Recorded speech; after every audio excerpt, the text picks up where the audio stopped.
கிறிஸ்துவுக்குள் மிகவும் பிரியமானவர்களே, இந்த நாளிலும் கூட தகப்பனே உங்க வார்த்தையை கேட்கும்படிக்கு ஆசையா வந்திருக்கிற என் தாய் தகப்பன்மார்களுக்கு நீங்க என்ன வார்த்தையை சொல்லி இவர்களை ஆசீர்வதிக்க விரும்புறீங்க, நீங்க என்ன ஆலோசனையை கொடுத்து இவர்களை நடத்த விரும்புறீங்கன்னு சொல்லி நான் தேவ சமூகத்திலே காத்திருந்து ஜெபித்த பொழுது தேவன் ஒரு சில வசனத்தின் மூலமாக என்னோடு இடைப்பட்டார். அது மாத்திரமல்ல, ஒரு சில காரியங்களை எனக்கு வெளிப்படுத்தினார். இன்றைக்கு அந்த காரியங்களை சொல்லி அந்த ஆலோசனையை சொல்லி நான் உங்களுக்காக ஜெபிக்க இருக்கிறேன். என் அன்பு தேவ பிள்ளைகளே, தேவன் கொடுத்த வார்த்தைகளும் வாக்குத்தத்தங்களும் என்னுடைய வாழ்க்கையில இன்னும் நிறைவேறல, எல்லாம் காலதாமதமா இருக்கு.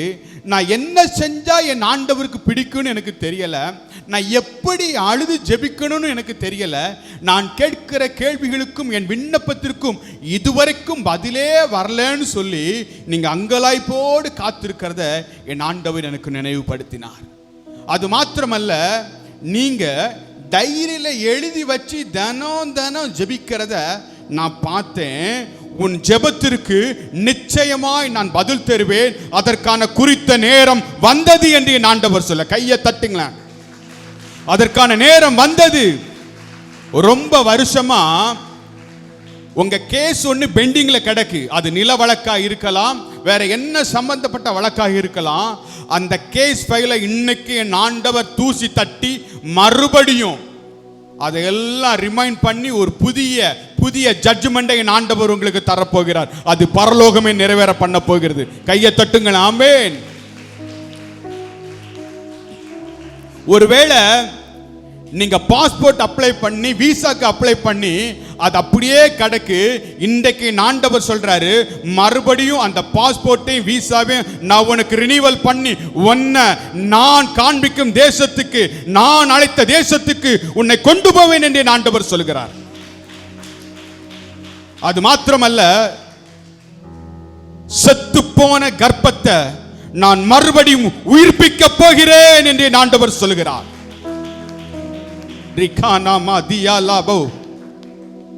நீங்க ரொம்ப நாளா எதிர்பார்க்கிற காரியங்களுக்கு உங்களுக்கு பதில் கிடைக்காம இருக்கலாம். உங்க பிள்ளையை குறித்த கவலையோடு கண்ணீரோடு நீங்க இருக்கலாம். நான் எதிர்பார்க்கிற வேலைகள் எனக்கு இதுவரைக்கும் கிடைக்கல நீங்க இருக்கலாம். அதற்கான குறித்த நேரமும் குறித்த காலமும் வந்துவிட்டது என்று ஆண்டவர் சொல்கிறார். இதற்கு ஆதாரமாக சங்கீதம் 102 அதன் 13வது வசனத்தை நாம் வாசிக்க கேட்போம். தேவரீர்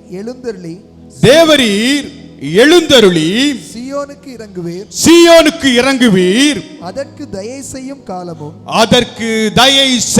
காலமும் அதற்காக குறித்த நேரமும் வந்தது. கையை தட்டுங்களேன்.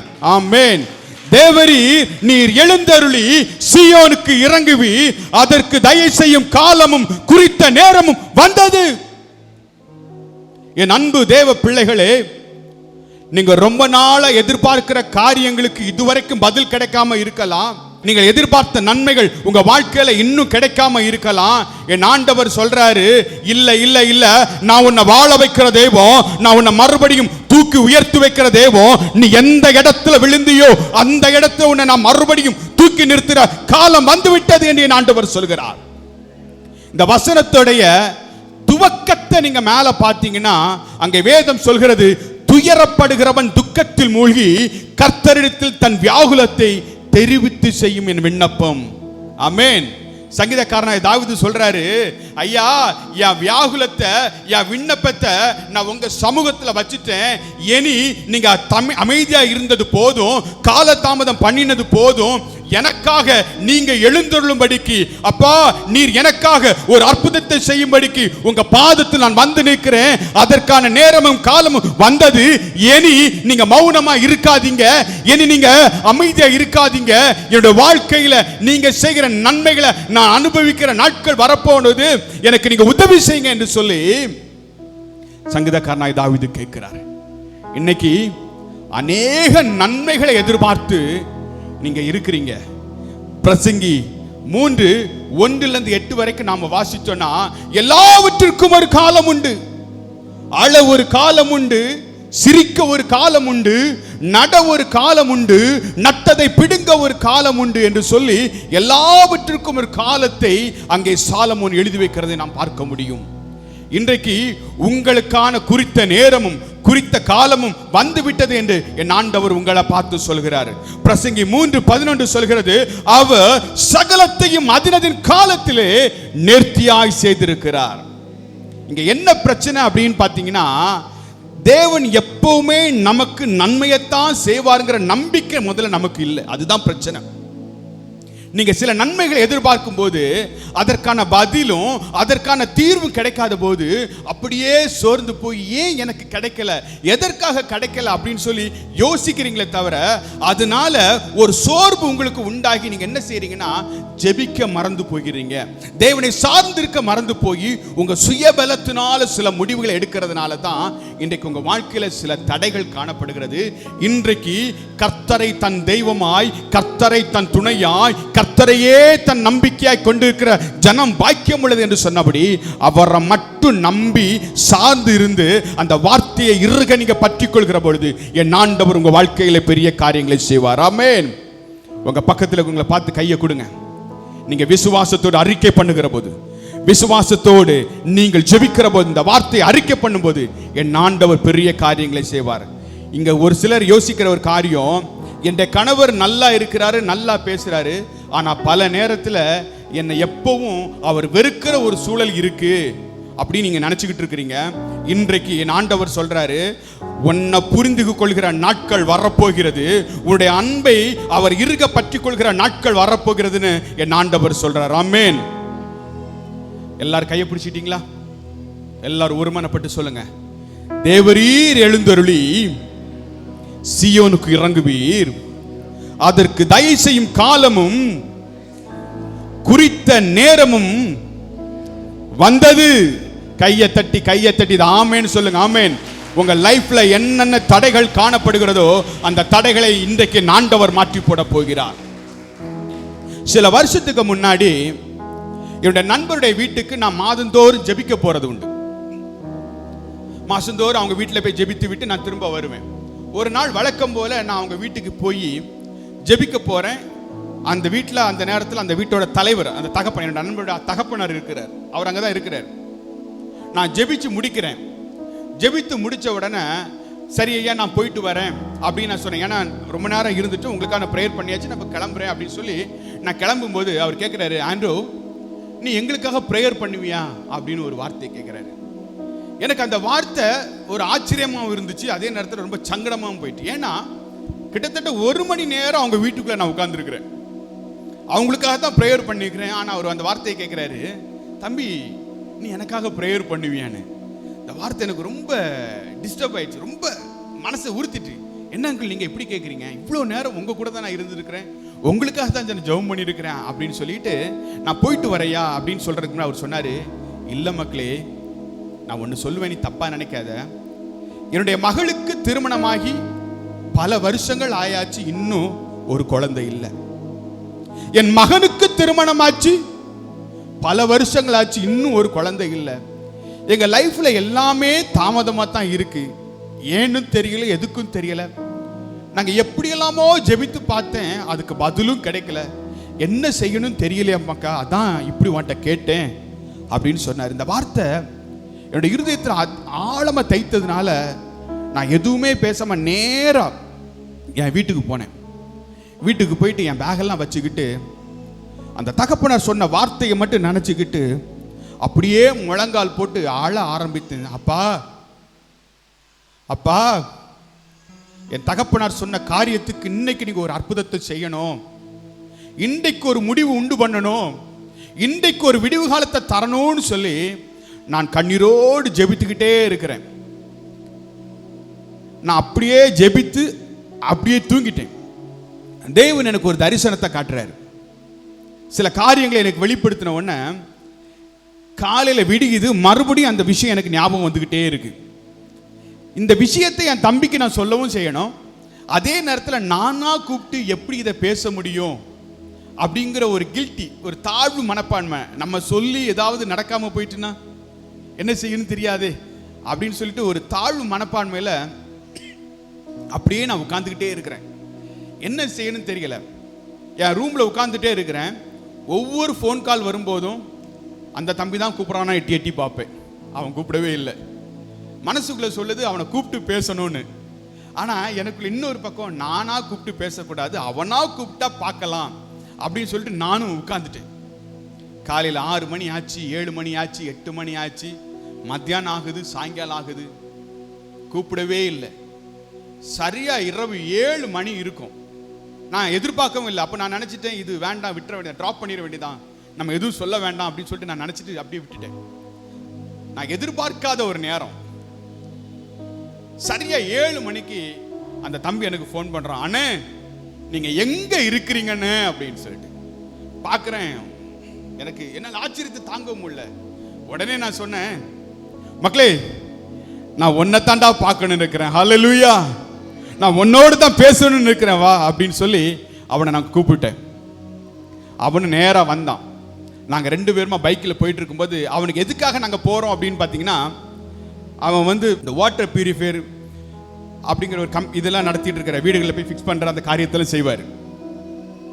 ஸோ அவனுக்கு சில ப்ராடக்ட் கிடச்சிட்டுனா அதை வாங்கி சேல் பண்ணும்போது ஒரு கம்பெனியாக இருக்கும்போது நல்லா இருக்குமே அப்படின்னு சொல்லி தான் நாங்கள் ஒரு கடை மாதிரி பார்க்கலான்னு சொல்லிக்கிட்டு, அந்த கம்பெனி இங்கே நடத்துகிறாங்க அப்படின்னு சொல்லிக்கிட்டு நானும் அந்த தம்பியுமா அவனுக்கு பைக்கில், எனக்கு நல்ல ஞாபகம் இருக்குது, அப்படியே போயிட்டுருக்குறோம். சரியாக பார்வூரம் பக்கத்தில் வலது பக்கம் திரும்பினா சாரதா நகர் இல்லையா, சாரதா நகர் பக்கத்தில் அப்படியே போயிட்டுருக்குறோம். ஒரு பக்கம் ஆத்தங்கரை, அடுத்த பக்கத்தில் ஒரு டெம்பிள் இருக்குது. அந்த டெம்பிளுக்குள்ளே போயிட்டு ஒவ்வொரு கடையாக கேட்குறோம், வீடு வீடாக கேட்குறோம், இங்கே இந்த கம்பெனி இருக்கா, இந்த கம்பெனி இங்கே இருக்கா அப்படின்னு சொல்லி கேட்டுக்கிட்டே இருக்கிறோம். ஒரு கம்பெனி இல்லைங்க. ஆமென். அப்போ நான் சொன்னேன், மக்களே, நான் உன்ட்ட ஒன்று சொல்லணும்னு விரும்புகிறேன். இன்று 3 மாத காலத்துக்குள்ள உன் குடும்பத்தில் என் ஆண்டவர் இரட்டத்தனையான அற்புதத்தை செய்ய போகிறார். ஆமென். கையை தட்டுங்க. இரட்டத்தனையான அற்புதத்தை செய்ய போகிறாரு. நீ செய்ய வேண்டிய ஒரே ஒரு காரியம், தேவ சமூகத்தில் காத்திரு என்று சொல்லி, சரினேன்னு சொல்லிக்கிட்டு அவனும் போயிட்டான். அப்பப்போ நாங்கள் எங்கேயே பார்ப்போம், பேசுவோம். ஆனால் அந்த காரியம் மட்டும் என்னுடைய இருதயத்தில் ஓடிக்கிட்டே இருந்துச்சு. 1 மாதம் ஆச்சு, 2 மாதம் ஆச்சு, பதில் இல்லை. பிரேயர் மட்டும் நடந்துகிட்டே இருந்துச்சு. ஆனால் நிச்சயமா ஆண்டவர் சொல்ல காப்பாற்றுகிற தெய்வம்னு எங்களுக்கு தெரியும். அந்த காரியத்துக்காக நாங்கள் ஜெபித்துக்கிட்டே இருக்கிறோம். திடீர்னு ஒரு நாள் அந்த தம்பி எனக்கு ஃபோன் பண்ணுறான், அண்ணே அப்படின்னு சொல்லி. என்ன மக்களே அப்படின்ட்டு ஒரு குட் நியூஸ் ஒன்று எனக்கு ஞாபகம் வந்துச்சு. என்ன மக்கா, அவன் தங்கச்சிக்கு குழந்தையா? ஆமாண்ணே. அல்லேலூயா. ஆமாண்ணே. நான் சொன்னேன், இன்னொரு அற்புதம் இருக்குமே அப்படின்ட்டு. ஆமா, என்னுடைய மனைவியும் 2 மாத நிறை கர்ப்பிணியா இருக்க. கையை தட்டுங்க. அவங்க இதே கூட்டத்தில் தான் இருக்கிறாங்க. ஒருவேளை என் செல்ல தம்பி, என் தங்கச்சி, உங்களுக்கு ஒரு கர்ப்பத்தின் கனி இல்லாம இருக்கலாம். இன்றைக்கு நீங்க கண்ணீரோடு ஜெபிக்கிற பொழுது, செத்து போன கர்ப்பத்தில் என் ஆண்டவர் இன்றைக்கு ஜீவனை தர விரும்புகிறார். ஒரு கையை உயர்த்தி அந்த வசனத்தை சொல்லுங்களேன். தேவரீர் எழுந்தருளி சீயோனுக்கு இறங்குவீர், அதற்கு தயவு செய்யும் காலமும் குறித்த நேரமும் வந்தது. கையை தட்டுங்களேன். உங்க கை தட்டு தான் உங்களுக்கு ஜெபம், ஆசீர்வாதம். இந்த எதுக்காக நான் சொல்றேன் அப்படின்னா, ஒரே ஒரு நாள் ராத்திரி கண்ணீரோடு ஜெபித்த ஜெபத்திற்கு என் ஆண்டவர் இவ்வளவு பெரிய ஒரு அற்புதத்தை செய்ய முடியும்னா, உங்க ஒவ்வொருத்தருடைய வாழ்க்கையில இன்றைக்கு அற்புதத்தை செய்வார். ஒருவேளை உங்களுக்கு அம்மா இல்லாம இருக்கலாம், அப்பா இல்லாம இருக்கலாம், உங்களை நேசிக்க யாருமே இல்லாம இருக்கலாம். இன்னும் சொல்ல போனா, நீங்க ரொம்ப சஃபர் பண்றது, எனக்காக யார் பரிந்து பேசுவார்கள், எனக்காக யார் வந்து நிற்பார்கள் என்று சொல்லி நீங்க யோசிச்சிட்டே இருந்தீங்கன்னா, உங்களுக்காக உதவி செய்யும்படிக்கு, உங்களுக்கு ஒத்தாசை செய்யும்படிக்கு நான் உங்க கூடவே இருக்கிறேன் என்று என் ஆண்டவர் சொல்கிறார். கையை தட்டி கொடுங்களேன். ஆமென். என்ன வந்தாலும் நம்புவேன் என் நேச மீட்பரை, யார் கைவிட்டாலும் பின் செல்வேன் எனது இயேசுவை. அகல ஆழ உயரமாய் எவ்வளவு அன்பு கூர்ந்தார், என்ன துன்பங்கள் வந்தாலும் அவர் என்னை கைவிட மாட்டார். என்ன துன்பங்கள் துன்பங்கள் வந்தாலும் அவர் கைவிட மாட்டார். காக்கும் வல்ல மீட்ப உண்டனக்கு உண்டனக்கு உண்டனக்கு. காக்கும் வல்ல மீட்ப உண்டனக்கு. காத்திடுவா என்றுமே காத்திடுவா என்றுமே காத்திடுவா என்றுமே. ஆபகுக்கு 2:3 சொல்கிறது, குறித்த காலத்திற்கு தரிசனம் வைக்கப்பட்டிருக்கிறது, முடிவிலே அது விளங்கும், அது பொய் சொல்லாது, அது தாமதித்தாலும் அதற்கு காத்திரு, அது நிச்சயமாய் வரும், அது தாமதிப்பதே இல்லை. கையை தட்டுங்களேன். ஆமென். உங்க வாழ்க்கையில என் ஆண்டவர் என்னென்ன காரியங்களை செய்வேன், என்னென்ன வார்த்தைகளை வாக்குத்தத்தங்களை கொடுத்தேன் என்று சொன்னாரோ அதை எல்லாம் நிச்சயமாய் நிறைவேற்றி முடிப்பார். ஆமென். ஒருவேளை உங்களுக்கு திருமணம் ஆகாம இருக்கலாம். எனக்கெல்லாம் யாரியா பொண்ணு பார்த்து தருவா? நான் பெரிய அளவுக்கு படிக்கல, எனக்கு உதவி செய்ய யாருமே இல்லை, நான் என் குடும்பத்திலே அற்பமானவன், எல்லா சொந்தங்களும் இருக்கு, பந்தங்களும் இருக்கு, ஆனா எனக்காக முன்னின்று செய்ய யாருமே இல்லை அப்படின்னு நினைச்சீங்கன்னா, இன்னைக்கு உங்களை பார்த்து என் ஆண்டவர் சொல்றாரு, உன் வல கைய பிடிச்சி நான் உன்னை நடத்தி சொல்லுவேன். ஆமென். அன்னைக்கு ஈசாக்குக்கு ஏற்ற ஒரு ரெபெக்காள் தேவைன்னு சொன்னபோது ஈசாக்கு போய் பொண்ணு பார்க்க போகல, எலியேசரை அனுப்பி என் ஜனத்திற்கும் என் சொந்தத்துல என் பந்தத்துல எனக்கு ஒரு பொண்ணு, என் மகனுக்கு ஒரு பொண்ணு வேணும்னு சொல்லி ஆபிரகாம் எலியேசரை அனுப்பின போது அவன் போன காரியத்தை என் ஆண்டவர் வாய்க்க பண்ணினார். இன்றைக்கு அப்படிப்பட்ட நிலைமையில் அப்படிப்பட்ட சிந்தையோட நீங்க இருப்பீங்கன்னா உங்களுக்காக என் ஆண்டவர் எலியேசரை அனுப்பிக்கிட்டே இருக்கிறார். ஆமென். அது முடிகிற வரைக்கும் நிக்க போறதே கிடையாது. தரிசனம் அது குறித்த காலத்திற்கு வைக்கப்பட்டிருக்கிறது, அது பொய் சொல்லாது, அது முடிவிலே விளங்கும், அது தாமதித்தாலும் காத்திரு, அது நிச்சயமாய் வரும். அவர் சொன்ன தரிசனங்களும் வார்த்தைகளும் உங்க வாழ்க்கையில நிச்சயமா நிறைவேறும். எனக்கு தெரிஞ்ச ஒரு ஆண்டி உண்டு, ரொம்ப நல்ல ஆண்டி, ஊழியக்காரங்களை அதிகமா நேசிக்கிறவங்க, ஆண்டவரை இறுக்கமா பிடிச்சுக்கிடுவாங்க, நேரம் கிடைக்கும் போதெல்லாம் அவர் ஸ்தோத்திரம் பண்ணிட்டே இருப்பாங்க. எப்போ பார்த்தாலும் வீட்டில் மக்களே வந்து ஒரு ஜபத்தை பண்ணிட்டு போடா அப்படிம்பாங்க. முடிஞ்ச நேரம் கிடைச்சு உபவாச ஜபம் பண்ணுவாங்க. ஏன் அப்படின்னு பார்த்தீங்கன்னா, அவங்க வீட்டு பொண்ணுக்கு ஒரு கல்யாணம் நடக்கணும், அவங்க பேத்திக்கு ஒரு கல்யாணம் நடக்கணும். ரொம்ப வருஷமா ஜெபம் பண்ணிட்டே இருப்பான். அப்பெல்லாம் கேட்பாங்க, ஆண்டோ ஏன் என் வாழ்க்கையில் என் பிள்ளையோட வாழ்க்கையில் இப்படி நடக்குது, ஏன் இவ்வளோ தாமதம், எதனால இப்படின்னு சொல்லிக்கிட்டு அவங்க எப்பவும் கேட்பாங்க. அப்போ நான் சொல்லுவேன், எம்மா என் ஆண்டவர் லேட்டா வந்தாலும் லேட்டஸ்டா வருவார். ஆமென். அவர் தாமதம் பண்ணாலும் அந்த தாமதத்தில் ஒரு பெரிய மேன்மை உண்டு அப்படின்னு சொல்லி அவங்களுக்கு எப்பவும் நான் ஆறுதல் சொல்லி ஜெபிச்சுக்கிட்டே போவேன். அவங்க ஒவ்வொரு நாளும் தன்னுடைய பேத்தியை குறித்து அவங்க ரொம்ப வேதனைப்பட்டுட்டே இருப்பாங்க. வயசு இவ்வளவு ஆகுதே, இன்னும் கல்யாணம் நடக்கலையே அப்படின்னு சொல்லிக்கிட்டு.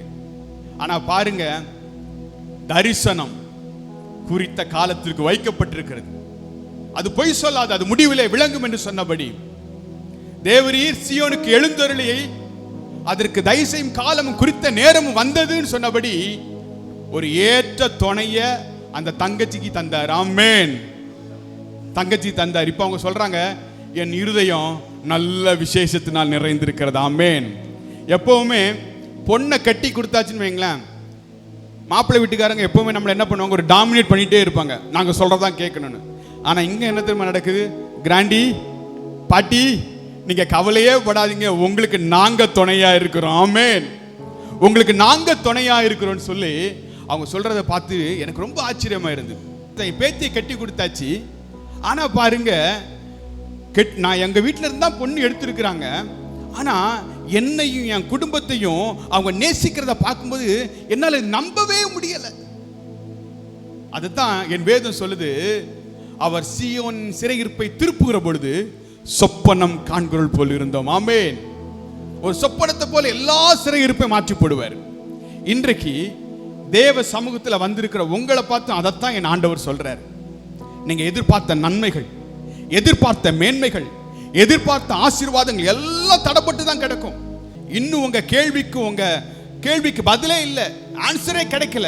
ஆனா இன்னைக்கு ஆண்டவர் சொல்றாரு, இந்த வசனத்தை வார்த்தையை பிடிச்சுக்கிட்டு நீங்க விசுவாசத்தோடு ஜெபிக்கிற பொழுது என் ஆண்டவர் உங்களுக்கு அற்புதத்தை செய்வார். ஆமென். நீங்க நம்புறீங்களா? நிச்சயமா அது நிறைவேறும், நிச்சயமா அது நிறைவேறும். அது மாத்திரமல்ல, உங்களுக்கு அற்புதம் செய்யாம வேற யாருக்குங்க என் ஆண்டவர் செய்வார் சொல்லுங்க? இஸ்ரவேல் ஜனங்களை பலத்த கரத்தோடு ஓங்கிய புயத்தோடு வழி நடத்தி வந்த தேவன், கிட்டத்தட்ட பல வருஷங்கள் எகிப்தில் அடிமையா கிடந்தவங்களை ஒரே நாள் ராத்திரி என் ஆண்டவர் அவங்களை மீட்டு கொண்டு வந்தாரா இல்லையா? அப்போ அடைக்கப்பட்ட வாசல்கள் இன்றைக்கு உங்க வாழ்க்கையில திறக்கும். ஆமென். பூட்டப்பட்ட தாழ்பாள்களை என் ஆண்டவர் திறக்க போறார். ஆமென். நீங்க விசுவாசித்தீங்கன்னா உங்க வாழ்க்கையில் அது நிச்சயமாய் நிறைவேறும். அது மாத்திரமல்ல, தேவன் தாம் சொன்னதை உங்களுக்கு நிறைவேற்ற அவர் உண்மை உள்ளவராய் இருக்கிறாரு. ஆனா அதே நேரத்தில் அவர் யாருக்கு தயவு செய்ய முடியும், யாருக்கு தயவு செய்ய அவர் விருப்பமா இருக்கிறாரு அப்படிங்கறத நாம பார்க்கணும். அவர் ஆசீர்வதிக்க அவர் உண்மை உள்ளவராக தான் இருக்கிறார் இல்லையா? அவர் நம்மளை நேசிக்கிறதுக்கு இன்னைக்கு வரைக்கும் நேசிச்சு தான் இருக்கிறார், அதுல மாற்று கருத்தே இல்லை. ஆனா அவர் நம்மளை ஆசீர்வதிக்கன்னா அவர் சில காரியங்கள் நம்முடைய எதிர்பார்க்கிறது உண்மைதானே சொல்லுங்க? உண்மைதானே? அப்போ இன்றைக்கு நாம ஏன் ஆசீர்வதிக்கப்படல, எதற்காக ஆசீர்வதிக்கப்படல, ஆசீர்வதிக்கப்பட நாம என்ன செய்யணும் அப்படிங்கறத நம்ம யோசிக்க போறோம், அதை குறித்து சிந்திக்க போறோம். அது மாத்திரமல்ல, கர்த்தர் யார் யாருக்கு தயை பாராட்டினார்ங்கிற வசனத்தை குறித்து நாம தியானிக்க போறோம். ஆமென். வேதத்தில் அநேக சாட்சிகளை நம்ம பார்க்க முடியும். உதாரணமா பாத்தீங்கன்னா, பக்தனாகிய யோசேப்பை குறித்து நம்ம பார்க்க முடியும் இல்லைங்களா? யோசேப்பை பார்க்கலாம், அன்னாளை குறித்து நம்ம பார்க்கலாம், ரூத் அவர்களை பார்க்கலாம். அதே போல யோனத்தாவின் குமாரன் இவருடைய லைஃப்ல எல்லாம் என் ஆண்டவர் நிறைய தயவு செஞ்சிருக்கிறார். நீங்க பாருங்களேன், 1 சாமுவேல் 1:18 பாத்தீங்கன்னா அன்னாளை குறித்து ஒரு சம்பவம் இருக்கு. அன்னாளுடைய புருஷன் எல்கானா என்ன பண்ணுவாரு அப்படின்னு பாத்தீங்கன்னா, வருஷந்தோறும் தங்கள் முறைமையின்படி அங்கே பலி செலுத்துவதற்கு குடும்பத்தோட போகிற காட்கள் உண்டு. அவங்க பலி செலுத்தும் போது அந்த அவங்களுக்கு அந்த அண்ணாளோட புருஷனுக்கு 2 மனைவி, ஒன்று அண்ணாள், இன்னொருத்தி உண்டு. இவங்க 2 மனைவி இருக்கும்போது இன்னொருத்திக்கு குழந்தை இருக்கும், இன்னொருத்திக்கு குழந்தை இல்லை. யாருக்கு? அண்ணாளுக்கு குழந்தை கிடையாது. இதனால என்ன செய்வாங்க அப்படின்னு பார்த்தீங்கன்னா, எப்போ பாரு அந்த அம்மாவை குறை சொல்லிக்கிட்டே இருப்பாங்க, குற்றப்படுத்திட்டே இருப்பாங்க, இன்னும் சொல்ல போனால் காயப்படுத்திக்கிட்டே இருப்பாங்க. சிலர் பேசுகிற பேச்சு உங்க இருதயத்தை உடைச்சி போட்டிருக்கும் இல்லையா? இவங்கிட்டலாம் பேச்சு கேட்க வேண்டியது இருக்கே அப்படிங்கிற நீங்க நினைக்கலாம். சில நேரங்களில் ஏன் லைஃப்ல இப்படியெல்லாம் தேவன் அனுமதிக்கிறார் சொல்லிட்டு நீங்க யோசிச்சுட்டே இருக்கலாம். இங்கேயும் அண்ணாளுடைய லைஃப்ல அதுதான். ஒவ்வொரு வருஷமும் பண்டிகை நாட்கள் போகும்போது சந்தோஷமா போயிட்டு வர வேண்டிய இந்த நாட்கள்ல அவ எப்பவும் அழுதுகிட்டே தான் இருப்பான். அப்ப அவர் சொல்லுவாரு, எத்தனை குழந்தை இருந்தா என்ன இல்லம்மா, நான் அத்தனை பேருக்கும் உனக்கு நான் சரிசமமா தானே இருக்கிறேன், உடனே அவ்வளவுக்கு அவ்வளவு நான் நேசிக்கிறேன் தானே, யார் இருக்கிறாங்களோ இல்லையோ நான் உனக்கு துணையா தானே இருக்கிறேன், நீ கவலையே படாதுன்னு சொல்லிட்டு அவர் ஆறுதல் படுத்துற காரியத்தை நம்ம பார்க்க முடியும். என்னதான் ஆறுதல் சொன்னாலும், என்னதான் வசனத்தை சொல்லி நாம் அவங்கள ஆட்டி தேற்றினாலும், அந்த சூழ்நிலையின் பாதையில் நடந்து வர்றவங்களுக்கு தான் தெரியும் அதனுடைய வேதனையும் வலியும் இல்லையா? அதனுடைய வேதனை வலியும் தெரியும். இப்போ அந்த அம்மா என்ன செய்கிறாங்கன்னா, தேவ சமூகத்தில் போய் கண்ணீரோடு அழுது ஜெபித்து கொண்டே இருக்கிறாங்க. அவங்க அழுக அழ அழ அவங்க கண்ணீர் ஜபமா மாறுது. அவங்க கண்ணீர் ஜபமா மாறினதுனால அவங்க உதடு மட்டும் அசைதே தவிர வாயிலிருந்து வார்த்தை வராத சூழ்நிலைமை. இத ஏலிங்கிற ஆசாரியன் பார்க்கிறார். பார்த்துக்கிட்டு அவர் சொல்றாரு, நீ எவ்வளவு நேரம் தான் குடிச்சு வெறிச்சுக்கிட்டு இருப்ப, இன்னும் எவ்வளவு நேரம் தான் இப்படியே இருப்ப, நீ புறப்பட்டு போன்னு சொல்லி அந்த அம்மாவை குற்றப்படுத்தி குறை சொல்றத நம்ம பார்க்க முடியும். அப்ப அவங்க சொல்றாங்க, ஐயா நானும் மன கிளேசமுள்ள ஸ்திரீ, என் தகப்பன் இடத்துல நான் வேண்டுதல் செஞ்சிட்டு இருக்கிறேன்னு சொல்லி தன்னுடைய வியாகுலத்தை அங்க கொட்டி தீர்க்கிறார். இதை பார்த்த உடனே அவர் சொல்றாரு, நீ தைரியமா போ, உன் விண்ணப்பத்தை ஆண்டவர் கேட்டார். ஆமென். 1 சாமுவேல் 1 அதிகாரம் 18 வசனம் விபிதமாய் சொல்கிறது, அப்பொழுது அவள், உம்முடைய அடியாளுக்கு உம்முடைய கண்களில் தயவு கிடைக்க கடவது என்றாள். பின்பு அந்த ஸ்திரீ புறப்பட்டு போய் போஜனம் செய்தாள்.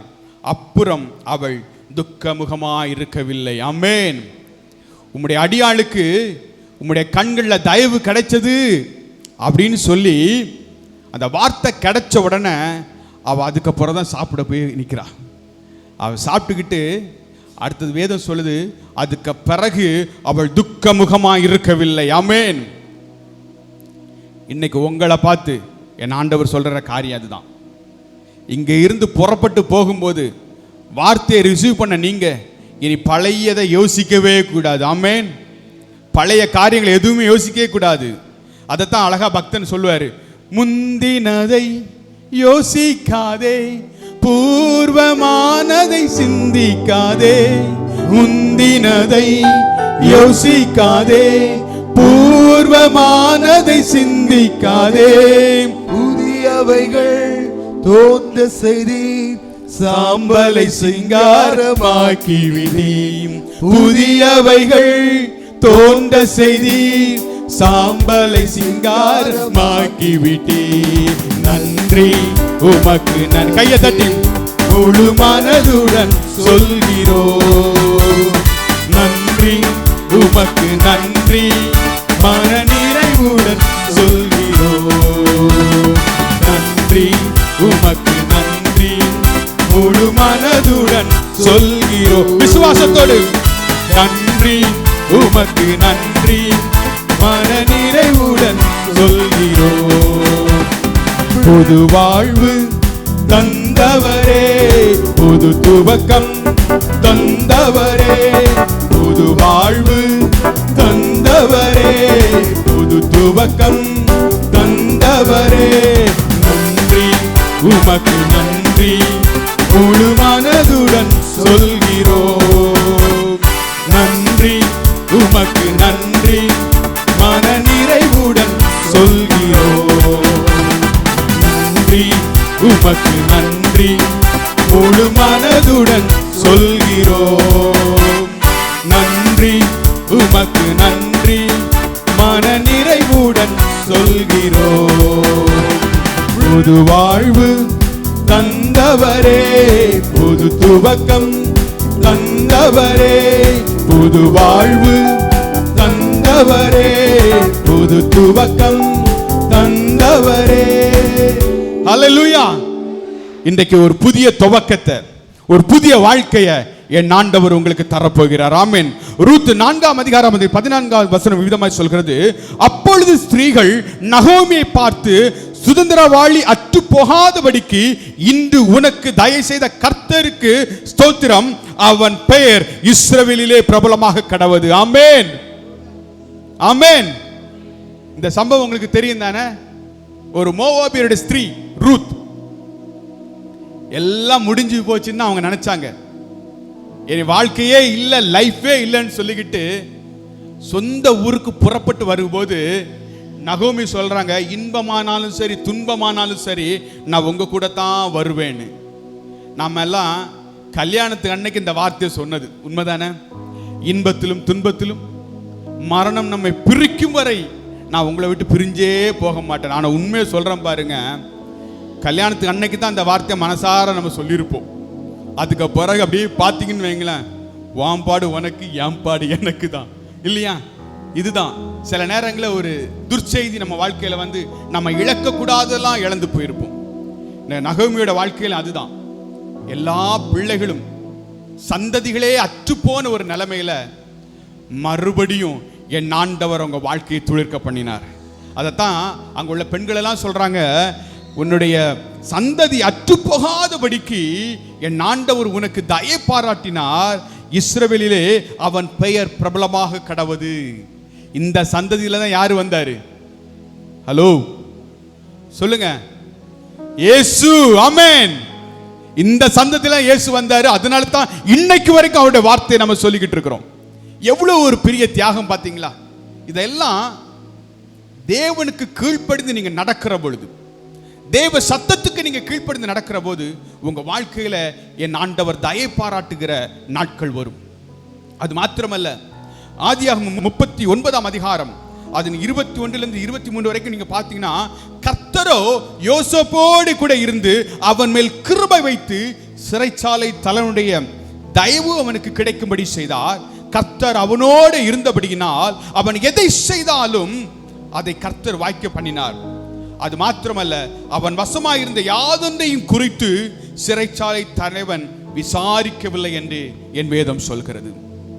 உங்க எல்லாருக்கும் தெரியும் யோசேப்பை குறித்து. தேவனுக்காக பிரியமா வாழணும்னு சொல்லி தேவ சத்தத்துக்கு கீழ்ப்படிந்து வாழ்ந்த ஒரு பையனுடைய வாழ்க்கையில பாத்தீங்கன்னா, முதல்ல சொந்த சகோதரர்களால குண்டுல தூக்கு போட்டு போற நிலைமை, இஸ்மவேல் இடத்துல விட்டு போடுகிற ஒரு நிலைமை. இங்கேயோட பிரச்சனை முடிஞ்சிரும்னு பார்த்தா அங்கேயும் பிரச்சனை வருது. போத்திபாருடைய வீட்டில் செய்யாத தவறுக்காக அவன் சிறைச்சாலையில் அனுமதிக்கப்பட்டிருக்க ஒரு நிலைமை. என்னை என்ன செய்ய எல்லாம் அற்றுப்போன ஒரு சூழ்நிலைமை. என்னை அவன் எழும்பவே முடியாதுன்னு தான் எல்லாரும் நினைச்சாங்க. ஆனா பாருங்க, சூழ்நிலைகளை மாற்றுகிற தேவன் அவனோடு கூட இருந்தார். கையை தட்டுங்களேன். ஒருவேளை உங்க குடும்பத்தில் பிரச்சனைக்கு மேல பிரச்சனை, செய்யாத தவறுக்காக உங்களை முகாந்திரம் இல்லாம குற்றப்படுத்திக்கிட்டே இருக்கிறாங்க அப்படின்னு நீங்க நினைக்கிறீங்களா? இன்னைக்கு ஆண்டவர் சொல்றாரு, அப்பா யோசேப்போட லைஃப்ல வந்ததை விடவாடா உனக்கு வந்துச்சு. நான் அவனை ஆசீர்வதித்த அதே தேவன் உன்னையும் ஆசீர்வதிக்க நான் வல்லமை உள்ளவராக இருக்கிறேன்னு சொல்லி உங்கள் சிறையிருப்பை மாற்றுகிற நாட்களை என் ஆண்டவர் உங்களுக்கு தரப்போகிறார். ஆமென். எல்லா சிறையிருப்பையும் இன்னைக்கு மாற்றி போட போகிறார். அதுக்கு நீங்க செய்ய வேண்டிய ஒரே காரியம், தேவனை உண்மையா பிடிச்சுக்கணும். செய்வீங்களா? செய்வீங்களா? இதை எதுக்காக நான் சொல்றேன் அப்படின்னா, சில நேரங்களில் ஏன் நம்முடைய வாழ்க்கையில் ஆசீர்வாதம் தடைபட்டு கிடக்கு, நம்ம எதிர்பார்க்கிற நன்மைகள் நமக்கு கிடைக்கல அப்படின்னு பார்த்தீங்கன்னா, நம்ம இப்போ உள்ள சூழ்நிலை நினச்சிக்கிட்டு ஏன் எனக்கு ஆண்டவர் அதை செய்யலை, ஏன் என் ஆண்டவர் இதை செய்யலை அப்படின்னு சொல்லி அவர்கிட்ட கேள்வி கேட்டுட்டே இருப்போம். ஆனால் என் ஆண்டவர் இன்னைக்குள்ள சூழ்நிலைகளை யோசிச்சு பார்க்குறவரில், அவர் உங்களுடைய சந்ததிகளுக்கு, உங்கள் சந்தானத்திற்கு, உங்க பேக்ல பின்னாடி வருகிற காலங்கள் எல்லாம் நினைச்சு பார்த்து உங்களை ஆசீர்வதிக்கிற தெய்வம். ஆமென். நாம கேட்கிறது டெம்பரவரி சொல்யூஷன். ஆனா என் ஆண்டவர் உங்களுக்கு தர விரும்புறது பர்மனன்ட் சொல்யூஷன். கையை தட்டுங்களேன். உங்களுக்கு டெம்பரவரி வேணுமா, பர்மனன்ட் வேணுமா? சொல்லுங்க. பர்மனன்ட். அப்ப பர்மனன்ட் வேணும்னா நீங்க தேவனுக்கு பிரியமான ஒரு பிள்ளையாய் வாழணும். தேவனுக்கு பிரியமான ஒரு பிள்ளையை வளரணும்னு என் ஆண்டவர் விரும்புகிறார். சரி, இப்போ இந்த நேரத்தில் உங்களுக்கு நான் ஒரு சொல்றேன். 2 சாமுவேல் 9:7 பார்த்தீங்கன்னா, தாவீது ஒரு பெரிய யுத்த களத்தில் நின்று எல்லாரையும் ஜெயிக்கிற ஒரு நிலைமை நம்ம போறோம். சவுல் எல்லாம் செத்து போறாங்க, சவுலோட பிள்ளை யோனத்தான் செத்து போற, எல்லாம் செத்து போன ஒரு நிலைமையில அவர் கேட்கிறாரு, நான் யாருக்காவது தயவு செய்ய வேண்டிய காலம் இருக்கா, காரியம் இருக்கா அப்படின்னு சொல்லும்போது அங்க சொல்றாங்க, தாவீது அவனை பார்த்து 2 சாமுவேல் 9:7, தாவீது அவனை பார்த்து, நீ பயப்படாதே, உன் தகப்பனாகிய யோனத்தான் நிமித்தம் உனக்கு தயவு செய்து உன் தகப்பனாகிய சவுலின் நிலங்களை எல்லாம் உனக்கு திரும்ப கொடுப்பேன், நீ என் பந்தியில் நித்தம் அப்பம் புசிப்பாய். ஹல்லேலூயா. இந்த சம்பவத்தை நீங்க வீட்டில் போய் படிச்சு பாருங்க. 2 சாமுவேல் 9ஆம் அதிகாரம் அந்த வசனத்தை வீட்டில் போய் படிச்சு பார்த்தீங்கன்னா அழகான ஒரு சம்பவத்தை நம்ம வாசிக்க முடியும். யுத்தத்தில் எல்லாரும் இழந்து போன நிலைமை. அது மாத்திரமல்ல, செய்யாத தவறுக்காக தாவீதை எப்பவும் பின்தொடர்கிற ஒரு சவுல். எத்தனையோ முறை சவுலை கொல்வதற்கான வாய்ப்பு தாவீதுக்கு கிடைச்ச போதும் அவன் அதை செய்யவே இல்லை. அதனால இந்த உத்தமத்தை உண்மையெல்லாம் என் ஆண்டவர் பார்த்து என்ன செய்யறாரு, அவனுக்கு ராஜ்யபாரத்தை என் ஆண்டவர் கொடுக்கிறார். ஆமென். ஆனா அந்த மனுஷனுடைய இருதயத்தை பாருங்களேன். நான் யாருக்காவது நன்மை செய்யணும், யாருக்காவது தயவு செய்யணும் அப்படின்னு இருக்கா பாருங்க அப்படின்னு சொல்லும்போது தான் அங்க சொல்றாரு, யோனத்தாவின் குமாரன் ஒருத்தன் இருக்கிறான், அவனுக்கு 2 காலும் கிடையாது. யோசிச்சு பாருங்க. இன்னைக்கு சங்கரவோட அம்மாவை நான் உங்களுக்கு கூப்பிட்டேன் இல்லையா? ஒரு மனுஷனுக்கு கை கால் விளங்கலைன்னா யாரும் அவனை நேசிக்க மாட்டாங்க, யாரும் அவனை விசாரிக்க மாட்டாங்க. சங்கரோட வாழ்க்கையில் அதுதான், யாரும் அவனை நேசிக்க இல்லை, விசாரிக்க இல்லை. ஆனா அங்க ஒரு என்ன செய்யறாரு, சங்கரை விசாரிக்கும்படிக்கு என் ஆண்டவர் ஒரு மகனை அனுப்புறாரு இல்லையா? அதே போல யோனத்தானை விசாரிக்கும்படிக்கு என் ஆண்டவர் தாவீதை அனுப்புகிறார். ஆமென். இன்னைக்கு உங்களை விசாரிக்கும்படிக்கு, உங்களை நேசிக்கும்படிக்கு, உங்களுக்கு உதவி செய்யும்படிக்கு என் ஆண்டவர் ஒரு ஆத்துமாவை ஆயத்தம் பண்ணி வச்சிருக்கிறார். ஆமென். கையை தட்டுங்க. உங்களுக்கு உதவி செய்ய, உங்களுக்கு ஒத்தாசை செய்ய என் ஆண்டவர் உங்க கூடவே இருக்கிறார். அதனால தான் சொல்றாரு, நீ நித்தம் என்ற சமூகத்தில் அப்பம் புசிப்பார். ராஜாவுக்கு கூட இருந்து சாப்பாடு சாப்பிட்றது சாதாரண விஷயமா சொல்லுங்க? நான் சின்ன வயசுல கட்சிகளில் பேச்சாளராக இருந்திருக்க நாட்கள் உண்டு. அப்போல்லாம் பார்த்தீங்கன்னா பெரிய பெரிய தலைவர்கள்லாம் வரும்போது அவங்க கூட நின்று ஃபோட்டோ எடுக்கிறதுக்கு அவ்வளோ ஆசையாக இருக்கும். சொல்லிக்கலாம்ல, பந்தாவா, ஏப்பா நான் இவரு கூட நின்னேன், இவரு கூட சாப்பிட்டேன் அப்படின்னு சொல்லிக்கிட்டு. அப்போது ஒரு சாதாரண தலைவரோட நின்று ஃபோட்டோ எடுக்கிறதும் சாப்பிட்றதுமே நம்ம அவ்வளோ பெரிய விஷயமா நினச்சா, ஒரு ராஜாவோடு அமர்ந்து சாப்பிட ஒரு பாக்கியம் எவ்வளோ பெரிய பாக்கியம்.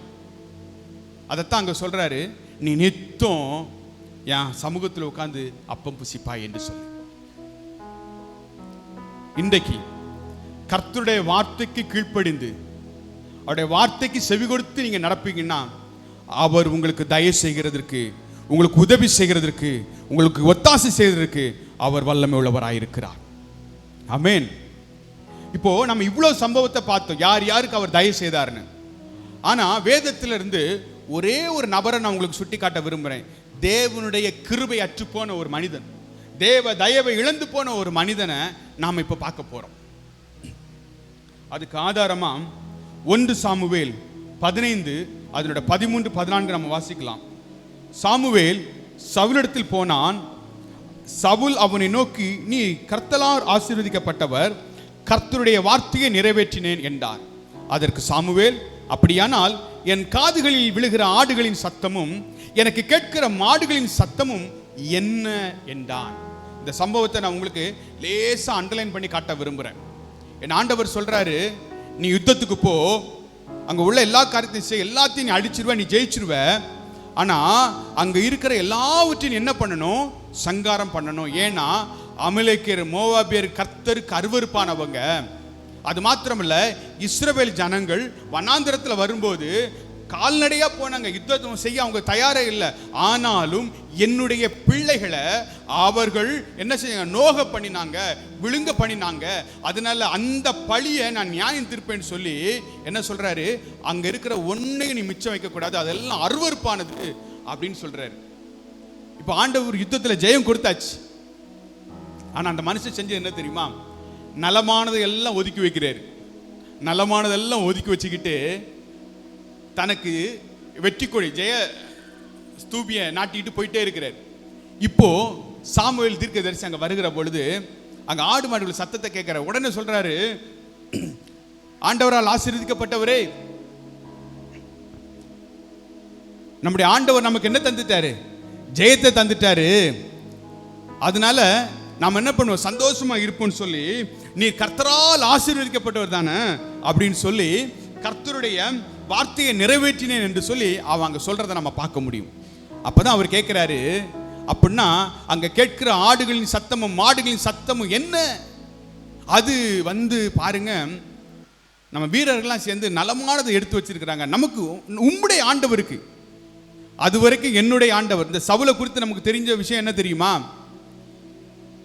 தகப்பனுடைய கழுதையை தேடி போன ஒரு மனுஷன்.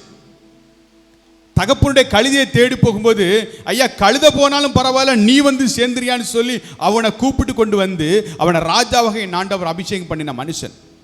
தேவ சத்தத்துக்கும் தேவ திட்டத்துக்கும் கீழ்ப்படியாம அவர் செய்கிற ஒரு காரியம் உண்டு. ஆண்டவர் சொன்ன வார்த்தையை நிறைவேற்றாம கொஞ்சம் பதுக்கி வைக்கிற ஒரு காரியத்தை நம்ம அங்க பார்க்க முடியும். கொஞ்சம் பதுக்கி வைக்கிற காரியம். அப்பதான் சாமுவேல் சொல்றாரு, நான் கேட்கிற ஆடுகளின் சத்தமும் மாடுகளின் சத்தமும் என்ன? நீ கீழ்ப்படியாம போனதுனால ராஜ்யபாரம் உன்னை விட்டு அகன்று போகிறது. ராஜ்யபாரம் உன்னை விட்டு அகன்று போகிறது அப்படின்னு சொல்றாங்க. அது மாத்திரமல்ல, 1 சாமுவேல் 13, 12, 13 வாசிக்கிறோம். சாமுவேல் சவுலை பார்த்து, புத்தியீனமாய் செய்தீர், உம்முடைய தேவனாய் கர்த்தர் உமக்கு விதித்த கட்டளைகளெல்லாம் கை கொள்ளாமற் போனீர் என்று சொல்லி அங்கே நாம் வேதத்தில் வாசிக்கிறோம். இதே போல ஒரு தடவை அவர் இன்னொரு தப்பும் பண்றார். இப்படி பலமுறை தேவ சத்தத்துக்கு கீழ்ப்படியாம, தேவ திட்டத்துக்கு கீழ்ப்படியாம, அந்த சூழ்நிலைக்கு ஏற்றபடி கூட இருக்கிற ஜனங்களுடைய வார்த்தையை நம்பி கூட இருக்கிற ஜனங்களை பிரியப்படுத்தும்படிக்கு அவன் செய்த காரியத்து நிமித்தம் ராஜரீக அபிஷேகத்தை அவன் இழந்து போனான். கழுதையை தேடி போன ஒரு மனுஷனை என் ஆண்டவர் ராஜாவை உயர்த்தினது எவ்வளவு பெரிய மேன்மை. அந்த ராஜரிக மேன்மையை அற்பமான ஒரு சின்ன விஷயத்துக்காக இழந்து போனான். இன்றைக்கு இங்கேயும் அப்படிதான். ஒரு சில பேர் நீங்க இருக்கிறீங்க, தேவன் உங்களை குறித்து வைத்திருக்கிற திட்டங்களுக்கும் தேவன் உங்களை குறித்து வைத்திருக்கிற மேன்மைகளுக்கும் நீங்கள் செவி கொடுக்காமல் கர்த்தருடைய வார்த்தைக்கு கீழ்ப்படியாம போனபடியினால நீங்க என்னவாயிட்டு இருக்கிறீங்க? தேவன் தரப்போகிற ஆசீர்வாதத்தை உங்களால சொந்தரிக்க முடியல. இந்த அன்பின் நற்செய்தி கூடுகளை ஆண்டவர் உங்களை பார்த்து கேட்கிற காரியம் அதுதான். இன்றைக்காவது நீங்கள் மனம் திரும்புங்க, இன்றைக்காவது கர்த்தருடைய சத்தத்துக்கு கீழ்ப்படிங்க, செவி கொடுங்க. நீங்க ஒரு விஷயம் மறுபடியும் தேவ சமூகத்தில் உங்களை ஒப்பு கொடுங்க, மனம் திரும்புங்க. கர்த்தர் மீண்டும் உங்க வாழ்க்கையில பெரிய காரியத்தை செய்கிற நாட்கள் வரப்போகிறது. ஆமென். இன்னைக்கு என் ஆண்டவர் உங்களை பார்த்து கேட்கிற ஒரே ஒரு காரியம் தான் இதுதான். மறுபடியும் மறுபடியும் நீங்க அவரிடத்தில் திரும்பும்படிக்கு என் ஆண்டவர் உங்களை அழைக்கிறார். இன்றைக்கு உங்களை குறித்து என் ஆண்டவர் அநேக திட்டங்களும் அநேக வாக்குத்தத்தங்களும் அநேக ஆசீர்வாதங்களும் வைத்திருக்கிறார். அதை சொந்தரிக்கணும்னா அது உங்க கையில மட்டும்தான் இருக்கு, உங்க கையில மட்டும்தான் இருக்கு. எப்படின்னு யோசிக்கிறீங்களா? யோனா 2ஆம் அதிகாரம் அது 2வது வசனம் விதமாய் சொல்கிறது. யாராவது வாசிங்கம்மா. கர்த்தர் மீனின் வயிற்றிலிருந்து யோனா தன் தேவனாகிய கர்த்தரை நோக்கி விண்ணப்பம் பண்ணி கர்த்தரை நோக்கி விண்ணப்பம் பண்ணினான். என் நெருக்கத்தில் நான் கர்த்தரை நோக்கி கூப்பிட்டேன், என் நெருக்கத்தில் நான் கர்த்தரை நோக்கி கூப்பிட்டேன், அவர் எனக்கு உத்தரவு அருளினார், அவர் எனக்கு உத்தரவு அருளினார். ஹல்லேலூயா. இந்த சம்பவத்தை நான் உங்களுக்கு மறுபடியும் ஒரு அண்டர்லைன் பண்ணி காட்டி நான் முடிக்க போறேன். தேவன் யோனாவை ஒரு தீர்க்கதரிசியாக நியமித்திருந்தார் இல்லைங்களா? அவர் சொன்ன வேலையை செய்யாம அவர் எங்க போறாரு சொல்லுங்க? ஆமா, நினிவேக்கு போகாம அவர் தர்ஷீசுக்கு போனாரு. அதனால அங்க என்ன நடந்துச்சு அப்படின்னு பாத்தீங்கன்னா, மீனின் வயிற்றுக்குள்ள போக வேண்டிய ஒரு சூழ்நிலைமை. யோசிச்சு பாருங்க. நம்ம லைஃப்ல நம்ம எத்தனையோ முறை தப்பு பண்ணி பண்ணி பண்ணி இருந்தாலும் என் ஆண்டவர் உங்களை ஒவ்வொரு முறையும் கிருபையாய் மன்னித்து கொண்டே இருக்கிறார். யோசிச்சு பாருங்க. எத்தனை முறை அப்படியே ஸ்கிரீன் போட்டு காட்டினா அப்படியே வந்துகிட்டே இருக்கு. ஒவ்வொரு நாளும் நீங்க என்ன செய்றீங்க? ஒப்பு கொடுக்க தான் செய்றீங்க. ஒவ்வொரு நாளும் கண்ணீரோடு பாரத்தோடு ஜெபிக்க தான் செய்ய. ஆனா மறுபடியும் மறுபடியும் அதே தவறை செஞ்சுக்கிட்டே தான் இருக்கிறீங்க. இன்றைக்கு யோனாவை குறித்து என் ஆண்டவர் ஒரு பெரிய காரியம் வைத்திருந்தார்.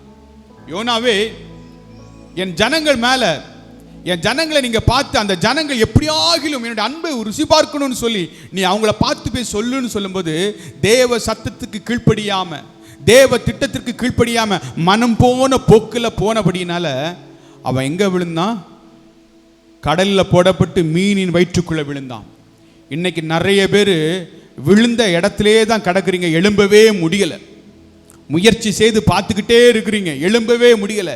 என்ன செஞ்சா நான் இனி எழும்ப முடியும் நீங்க யோசிக்கிறீங்க. உங்களை பார்த்து தான் என் ஆண்டவர் சொல்கிற ஒரு காரியம் உண்டு. அந்த யோனா மீனின் வயிற்றில் உட்கார்ந்து தேவனை நோக்கி கதறிய போது என் ஆண்டவர் யோனாவை மறுபடியும் ஒரு தீர்க்கதரிசியாய் உபயோகித்து மறுபடியும் அவரை குறித்து வைத்திருக்க திட்டங்களை நிறைவேற பண்ணினார். இன்றைக்கு நீங்களும் தேவ சமூகத்தில் உங்களை ஒப்பு கொடுக்கிற பொழுது, தேவ சமூகத்தில் உங்களை தாழ்த்துகிற போது, அவர் மறுபடியும் உங்க நிலைமையில உயர்த்த அவர் உண்மை உள்ளவராயிருக்கிறார். அவர் உயர்த்த உங்களுக்கு உதவி செய்ய அவர் உண்மை உள்ளவராயிருக்கிறார். அப்ப இன்னைக்கு ஒரு தீர்மானத்தை நீங்க எடுக்கணும். அப்பா, உங்க சமூகத்தில் வந்திருக்கிற நான் அநேக நேரம் உங்களை விட்டு தூர போயிருக்கிறேன், உங்களை விட்டு ஓடி போயிருக்கிறேன், உங்க சத்தத்துக்கு செவி கொடுக்காம நான் போயிருக்கிறேன். அதனால நான் விழுந்த இடத்துல இன்னும் உழண்டு கிடந்திருக்கிறேன், என்னால எழும்பவே முடியல, எனக்கு உதவி செய்யுங்கன்னு சொல்லி யோனா மீனின் வயிற்றில் கதறிய பொழுது அவன் சத்தத்தை கேட்டு என் ஆண்டவர் அவனுக்கு அற்புதம் செய்தார் என்று சொன்னால், இன்றைக்கு உங்க சத்தத்தை கேட்டு என் ஆண்டவர் உங்களுக்கு அற்புதம் செய்ய போகிறார். ஆமென். அப்படி இருக்கிற இடத்துல நம்ம எல்லாரும் எழுந்திருந்து அப்பா, நான் என்ன நிலைமையில இருக்கிறனோ அதே நிலைமையில நான் வந்திருக்கிறேன்னு சொல்லி நம்ம எல்லாரும் ஒப்பு கொடுப்போமா? இந்த நேரம் உங்களுக்கும் தேவனுக்கும் உள்ளதான நேரம். உங்க பக்கத்துல யார் இருக்கிறா நீங்க பார்க்காதீங்க. உங்க முன்னாடி யாருக்கா நீங்க பார்க்காதீங்க. இது உங்களுக்கும் தேவனுக்கும் உள்ளதான நேரம். ஒருவேளை யோனாவை போல வழி மாறி திசை மாறி நீங்க போனீங்கன்னா மீண்டும் அவருடைய பாதத்துக்கு நீங்க வாருங்க. அவருடைய பாதத்தை முத்தம் செய்யுங்க. அவரை இருக்க பற்றி கொள்ளுங்க. யாக்கோபு தேவ பாதத்தை பிடித்து கொண்ட போது அவனை என் ஆண்டவர் ஆசீர்வதித்தார். அவனை குறித்து வேதம் சொல்கிறது, இனி உன் பெயர் யாக்கோபு என்று எண்ணப்படாமல் இஸ்ரவேல் என்று அழைக்கப்படுவதாக. இன்றைக்கு உங்களையும் என் ஆண்டவர் இஸ்ரவேலாக மாற்ற, உங்களை உயர்த்த அவர் வல்லமை உள்ளவராயிருக்கிறார். நம்ம எல்லாரும் கண்களை மூடி,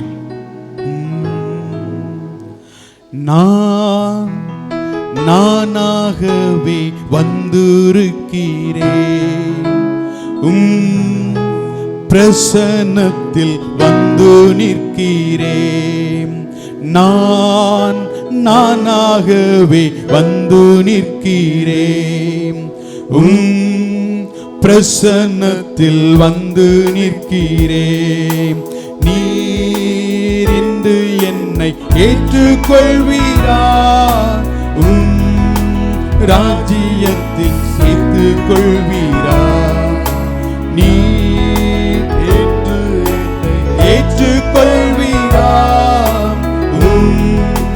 ராஜ்யத்தில் சேர்த்துக் கொள்வீரா. யோசேப்பை போல் நான் ஒழுங்கில்லையே, நோவாவை போல் நீதிமானும் இல்லையே. யோசேப்பை போல் நான் ஒழுங்கில்லையே, நோவாவை போல் நீதிமானும் இல்லையே. ஆபிரகாமை போல் விசுவாசி இல்லையே, தானியேலை போல் உம்மை வேண்டவில்லையே. நானாக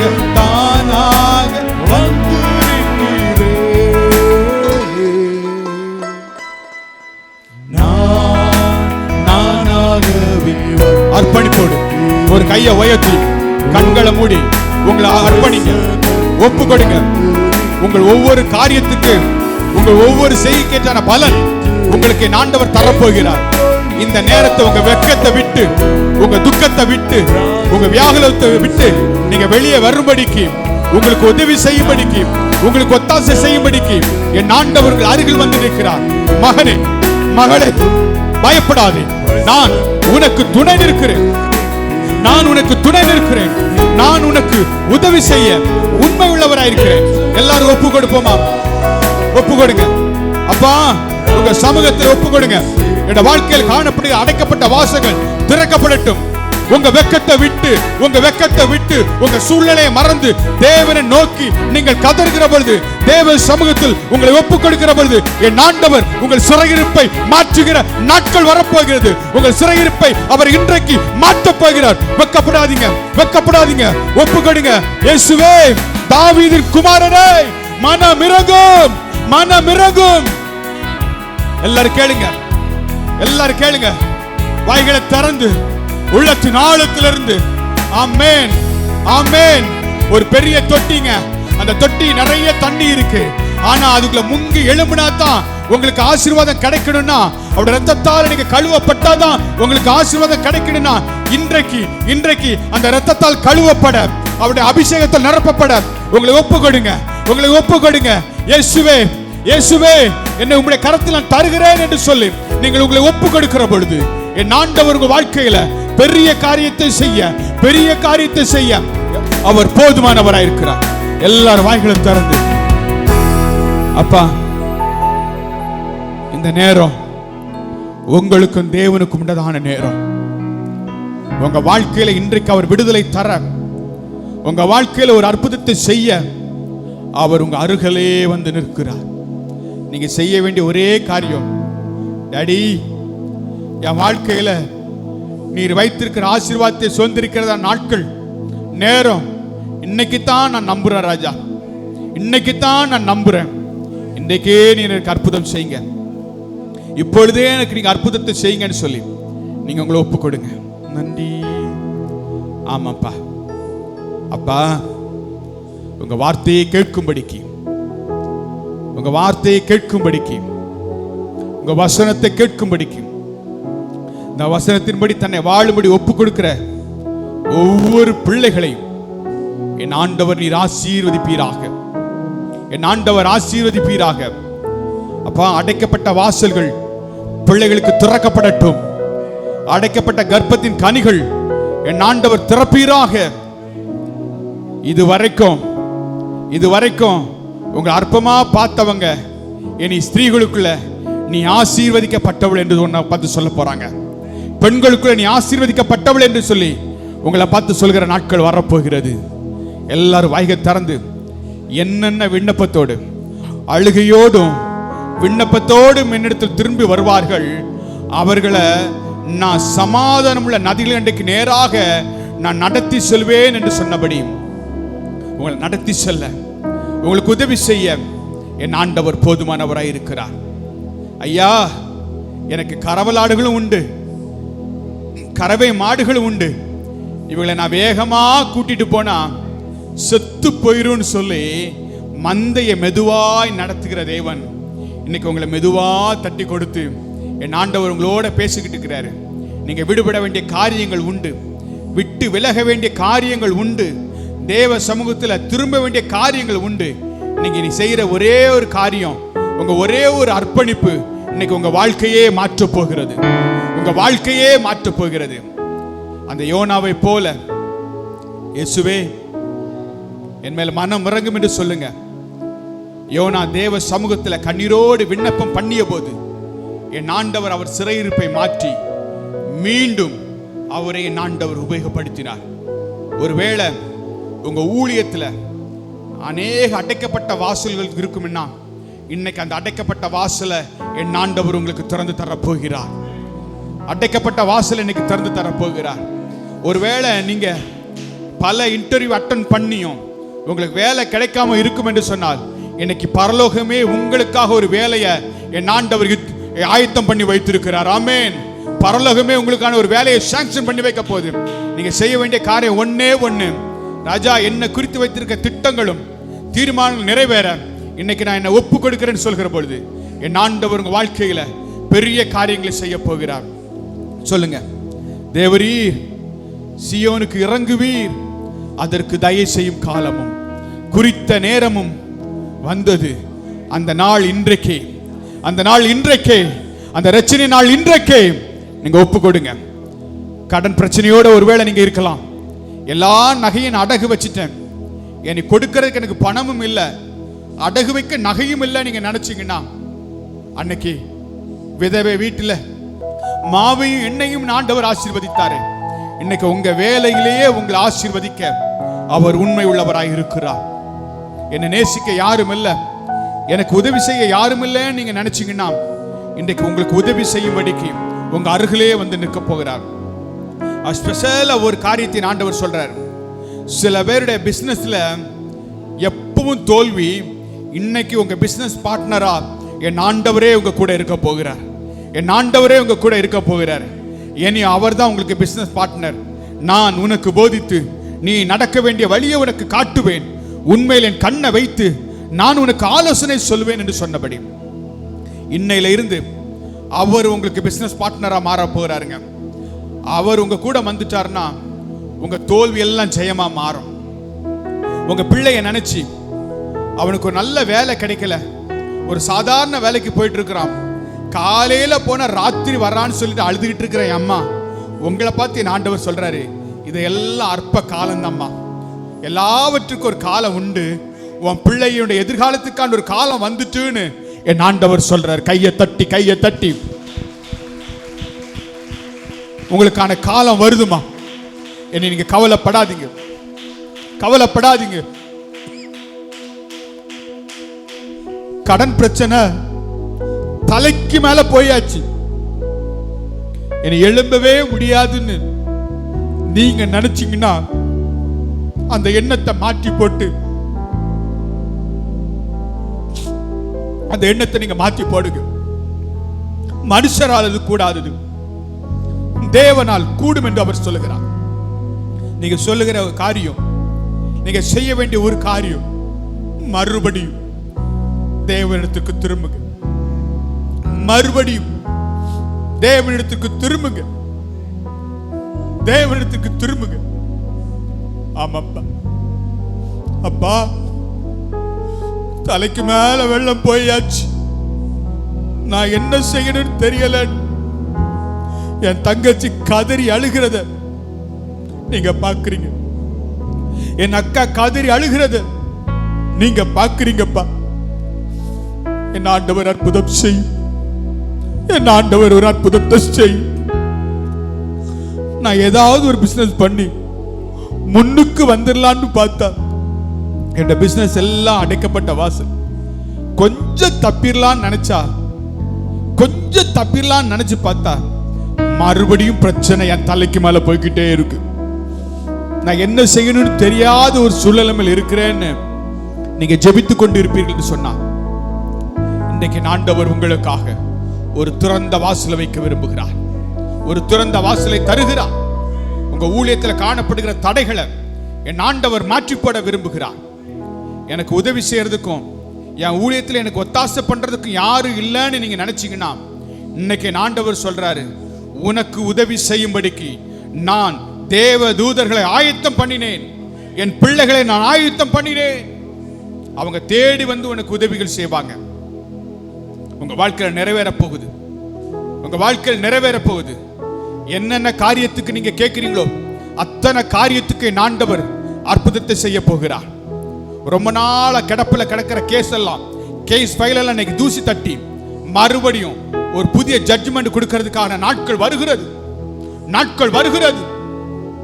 உங்க கண்ணீருக்கான பதில என் ஆண்டவர் தரப்போகிறார். ஆமென். என் தங்கச்சி, நான் வாழ்வதை காட்டிலும் சாவதே மேல் நீ நினைக்கிறியா? உன்னை சாகிறதுக்காம நான் உன்னை ஒரு தாயின் கருவுல உன்னை உருவாக்கும் முன்னே உன்னை நான் தெரிந்து கொண்டேன்.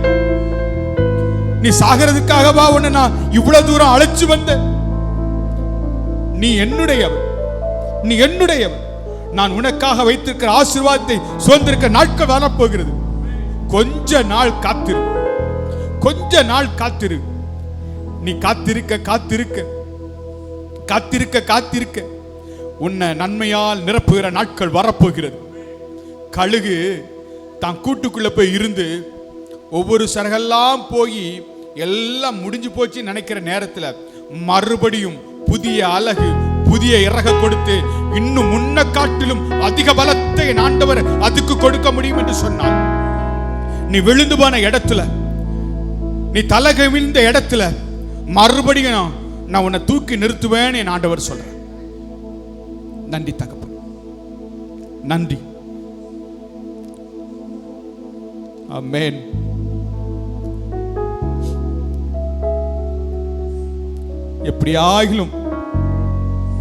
எப்படியாவது ஒரு நல்ல நிலைமைக்கு வந்துடலாம், ஒரு நல்ல நிலைமைக்கு வந்துடலான்னு எத்தனையோ பிரயாசப்பட்டோம்.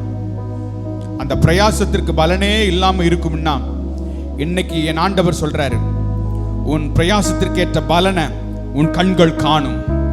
உன் கண்கள் காணும். அள்ளி தூவும் விதையை சுமக்கிறவன் அழுது கொண்டே சுமக்கிறானா, ஆனாலும் தான் அரித்த அறுக்கட்டுகளை அவன் கம்பீரத்தோடே கொண்டு வருவான். அந்த கம்பீரமாய் நீங்கள் கொண்டு வருகிற நாட்கள் வரப்போகிறது, வரப்போகிறது.